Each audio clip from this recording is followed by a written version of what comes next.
Mesdames et Messieurs, le Président de la République a fait de la sécurité des Français une priorité.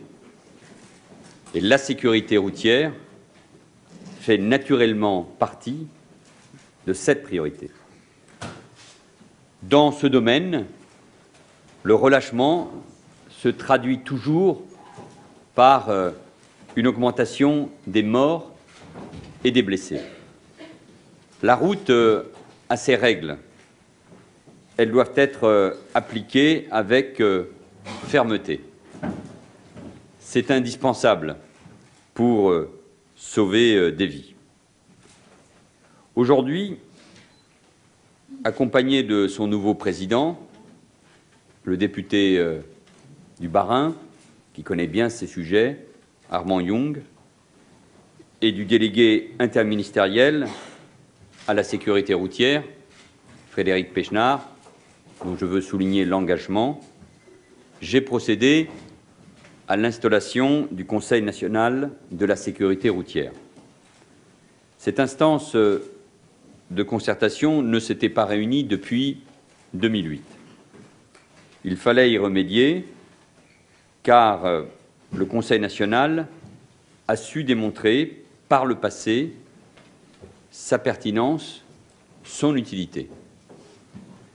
Décidé le 25 octobre 2000, sous la présidence de Jacques Chirac et sous le gouvernement de Lionel Jospin, le Conseil national de sécurité routière a pour mission d'être associé à l'élaboration et à l'évaluation de la politique des pouvoirs publics en matière de sécurité routière.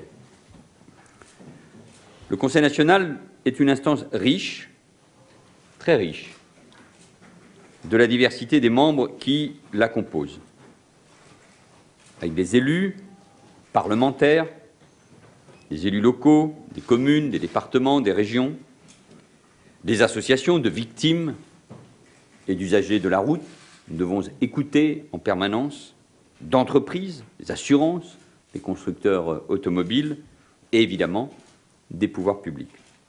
Cela assure un dialogue approfondi, prenant en compte les questions de sécurité routière dans leur globalité.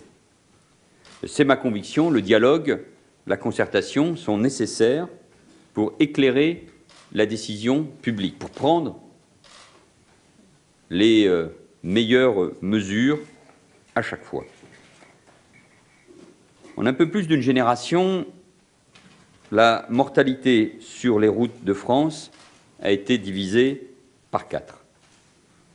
Mais nous ne pouvons pas nous satisfaire uniquement des chiffres, même s'ils indiquent une baisse. L'an dernier, ce sont près de 4000 personnes qui ont trouvé la mort sur nos routes, c'est-à-dire en moyenne plus de 10 personnes par jour. Ce chiffre parle de lui-même. Il ne faut pas oublier les blessés, les accidentés de la route à vie, les jeunes notamment. Les pouvoirs publics ont le devoir d'agir, de mener un combat permanent contre l'insécurité routière et de progresser, car chaque mort sur la route sera toujours un mort de trop. J'ai voulu aujourd'hui fixer un objectif. Il est celui que la Commission européenne a déterminé pour les États membres de l'Union. Nous devons réduire par 2 le nombre de victimes sur la période 2011-2020 et être en dessous du seuil des 2000 tués à la fin de cette décennie. Cet objectif est ambitieux, mais nous devons l'être. Nous ne pourrions pas nous satisfaire, forme de seuil que nous ne pourrions plus dépasser.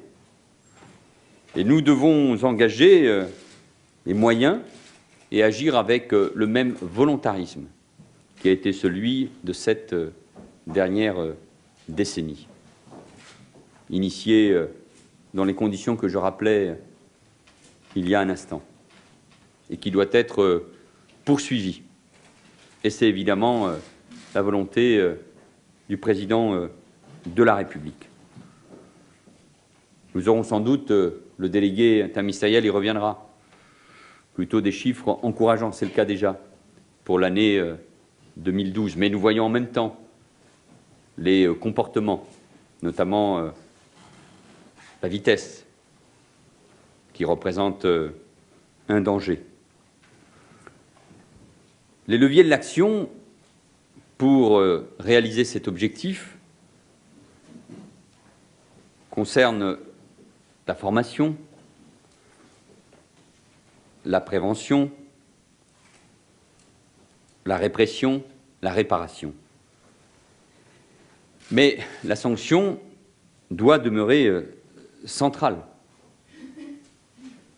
Je veillerai en particulier à ce que la lutte contre les stupéfiants et l'alcool au volant fasse l'objet d'une attention de tous les instants pour les forces de police et de gendarmerie. En effet, l'usage de drogue est un facteur aujourd'hui important, déterminant même, dans des accidents souvent mortels. Et la conduite sous l'empire d'un état alcoolique est la première cause de mortalité routière. Elle représente près d'un tiers des accidents mortels. Mais nous devons aussi agir dans la concertation. Et c'est tout le sens du travail que le Parlement a mené et des propositions qui ont été faites par Armand Young et Philippe Houillon. J'ai posé les deux axes sur lesquels doivent porter les travaux du Conseil national de la sécurité routière.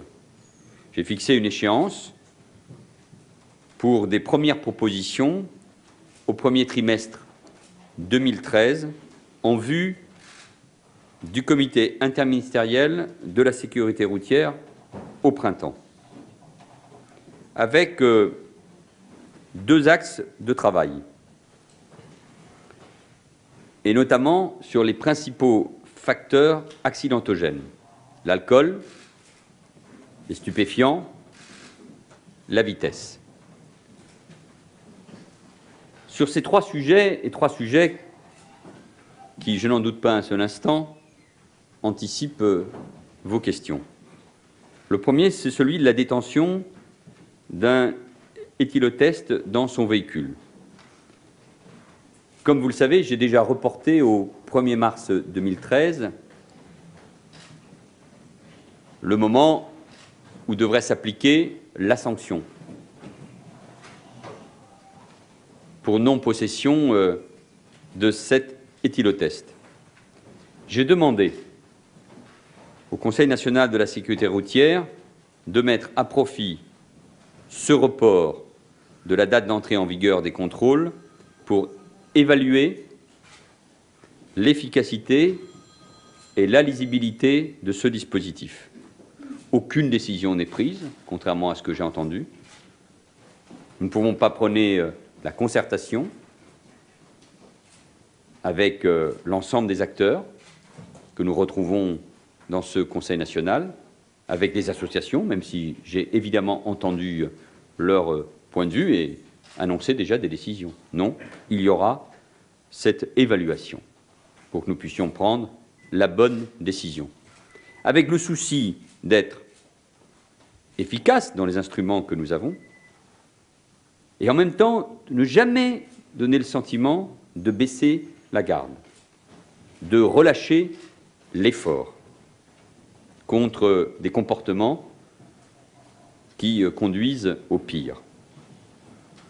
Pour ce qui concerne la vitesse, aucune thématique de réflexion ne doit être écartée dans ce domaine. Il pourra s'agir des outils d'aide à la conduite, comme de la mise en cohérence des limitations de vitesse sur les réseaux. Pour ce qui concerne les radars, il y a un débat sur la question du signalement des radars. Je ne l'élude pas. Et là aussi, j'ai demandé au Conseil national de la sécurité routière d'approfondir cette question et que des pistes concrètes puissent être dégagées.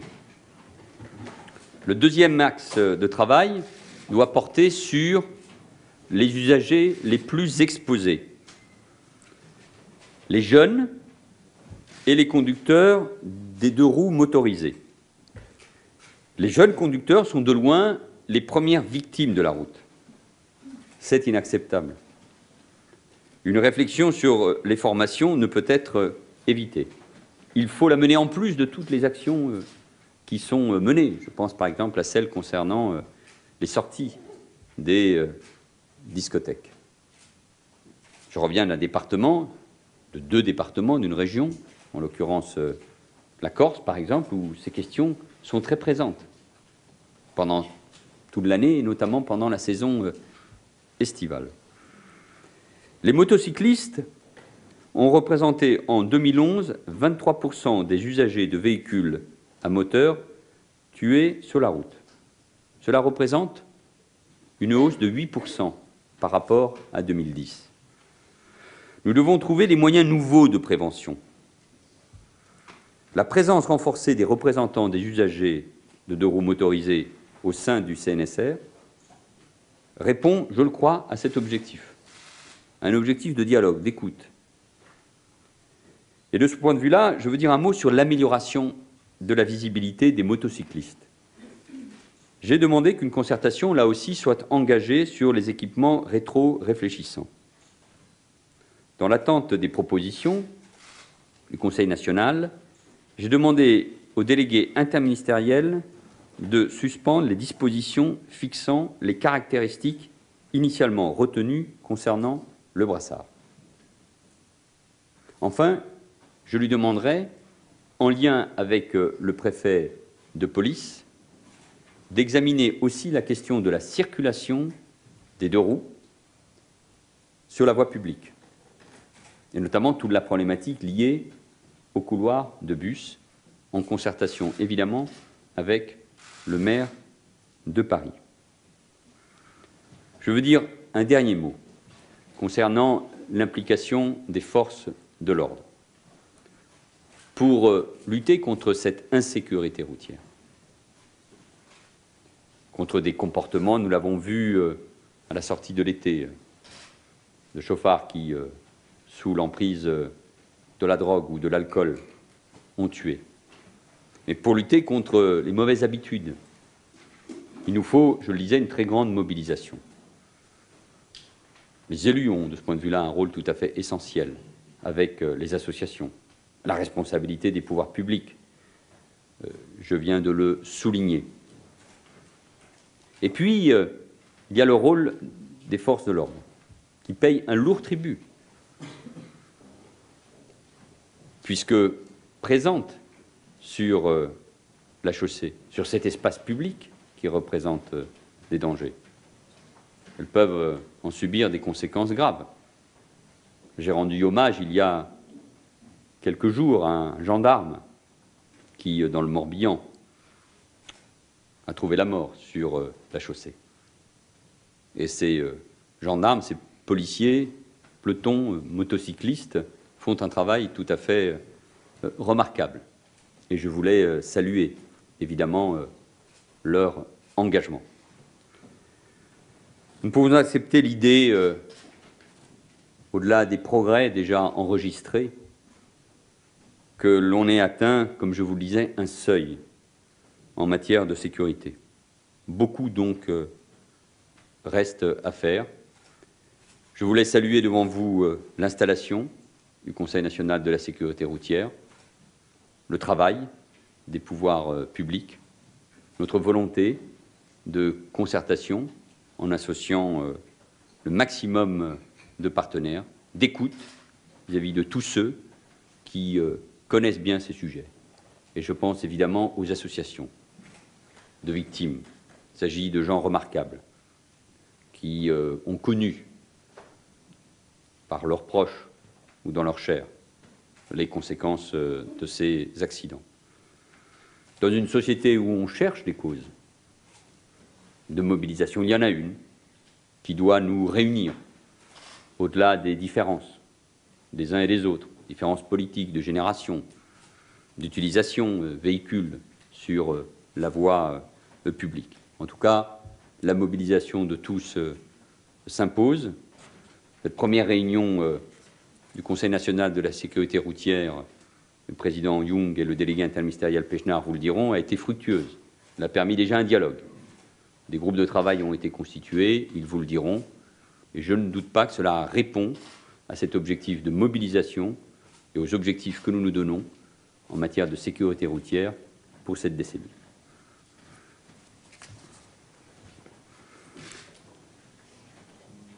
Monsieur Young. Monsieur le ministre, Mesdames et Messieurs, la relance du Conseil national de la sécurité routière était une des grandes propositions de la mission parlementaire qui s'était réunie l'année dernière, que j'avais présidée et dont le rapporteur était Monsieur Philippe Houillon, parce qu'il nous semble qu'il y avait un maillon manquant dans la chaîne de la sécurité routière entre le citoyen, celui qui utilise l'usager de la route et le policier ou le gendarme ou d'autres instances. Il manquait cette coordination des associations, des chercheurs, des scientifiques, des médecins qui ont tous une part de vérité dans ce qu'ils disent. Et notre projet, ça sera de mettre tout ça ensemble pour formuler le plus rapidement possible des propositions précises, pérennes, argumentées et compréhensibles, avec l'objectif de réconcilier nos concitoyens avec la sécurité routière et ne pas donner l'impression qu'elle est uniquement là pour réprimer. Et c'est pour ça que j'étais très sensible, Monsieur le ministre, d'abord au fait que vous ayez pris cette idée et que vous avez relancé le Conseil national de la sécurité routière, mais dans toute la teneur de ce que vous avez dit, il y a un équilibre que nous voulons nous-mêmes pratiquer au sein de cette nouvelle institution, mais qui existait jusqu'en 2008, mais qui n'avait plus été relancée. Merci et je reste à votre disposition si vous le souhaitez.